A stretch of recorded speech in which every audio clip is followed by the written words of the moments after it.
এই মেশিনটার নাম হচ্ছে বেনেঞ্জার ডাইরেক্ট ওয়ার্কিং মেশিন।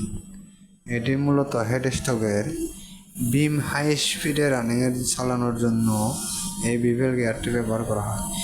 এই বিভেল গিয়ার মূলত রাইট সাইড এবং লেফট সাইডে দুই সাইডে দুইটা থাকে। আমরা এই মেশিনটি সর্বোচ্চ আরপিএম 1200 আরপিএমে রানিংয়ে চালাইতে পারি।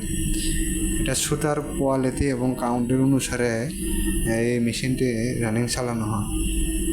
সুতার কোয়ালিটি যদি ভালো হয় বা কাউন্ট যদি ভালো হয়, ছোট বা বড় হয়, সেক্ষেত্রে আমরা এটা 1200 বা 1100 আরপিএমে রানিংয়ে চালাই।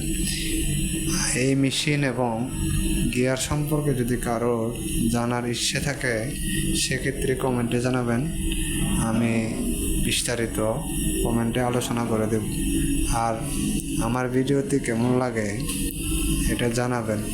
আমার ভিডিওতে যদি ভালো লাগে কারো তাহলে সাবস্ক্রাইব করবেন প্লিজ। আর কারো যদি মেকানিক্যাল কাজের সম্পর্কে জানার ইচ্ছে থাকে সেক্ষেত্রে কমেন্ট করবেন।